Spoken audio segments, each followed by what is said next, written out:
Good day, grade 7. Welcome to our 6th week of online learning for the 4th quarter.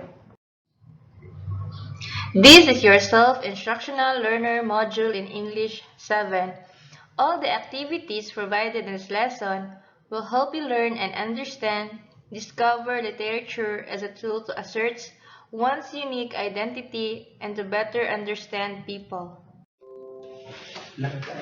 Our objectives for today's lesson, specifically, you'll learn about the following. First, assert and appreciate one's unique identity in reading literature. Second, discover ways on how reading could be used to better understand people. Discovering literature.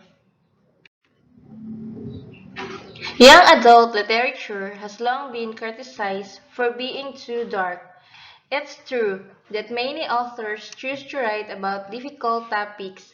Violence, abuse, and trauma are never easy to stomach in literature or in life. And yet, if you talk to adults who actually work with teens, you soon learn that there are plenty of young people living the worst situations we see depicted in Philippine literature.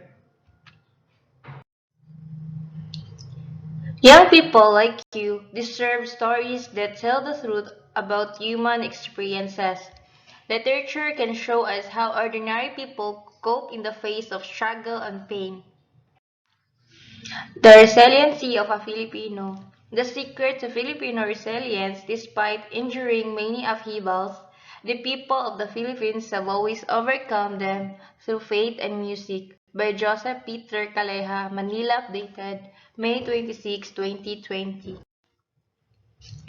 3 months have passed since the Philippines implemented strict community quarantines across the archipelago.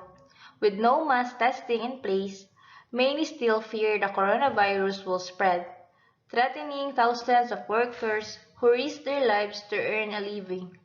The healthcare system will be on the brink of collapse once a fraction of its employees are infected by the virus. Reports say thousands of overseas Filipino workers have used up their savings to pay for their quarantine facilities, while some are still on cruise ships docked in Philippine ports. A month ago, a repatriated overseas worker hung herself while undergoing a 14-day quarantine in a state facility. A few days ago, another jumped off a building in Beirut, Lebanon. The pandemic has not only caused poverty but also psychological distress.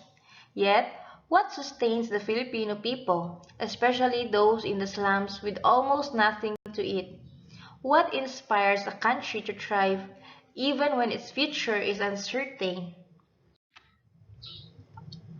In World War II, bombs shattered the country. Our homes and churches were ruined. But the war never destroyed our faith as a people.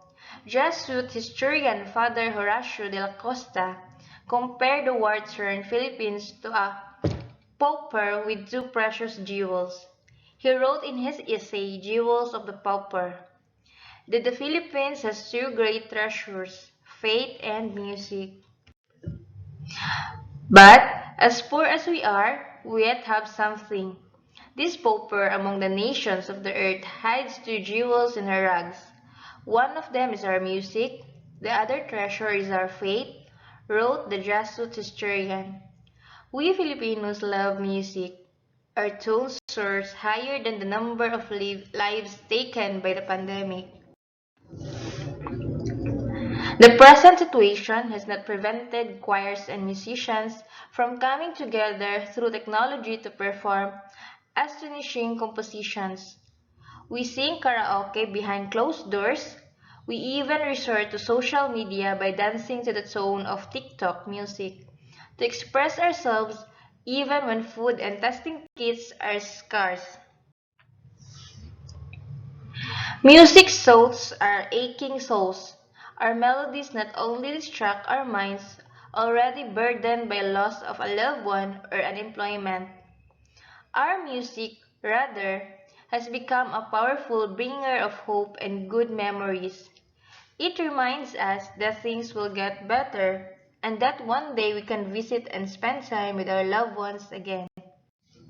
Our hymns are not merely for entertainment, they are stepping stone for prayer, just as our melodies are our expressions of faith. Faith gives meanings to all the suffering we are facing right now as one nation. Churches may remain closed, but we have brought them inside our own homes.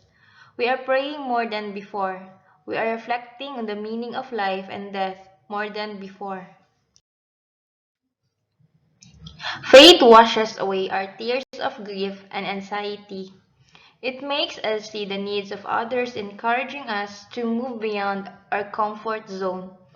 It frees us from our individualistic tendencies.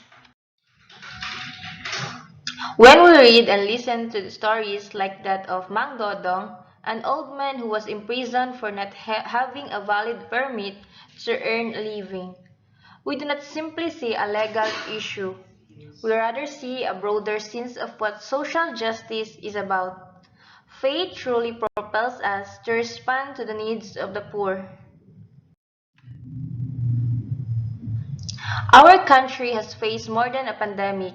We have survived wars, political and economic upheavals, yet we have always recovered and survived as a nation. This pandemic has opened our eyes to many great lessons in life.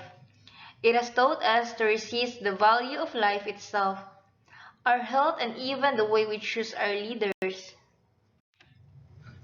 Some may feel there is no more hope, but as we continue our battle with COVID-19, let us remember our two greatest jewels, our ultimate weapon in this pandemic. Faith and music bind our nation together. They are the soul that makes us one. They are the reason we will rise again as one. Thank you for listening. I'm Charmaine J. Makatwal, your English teacher.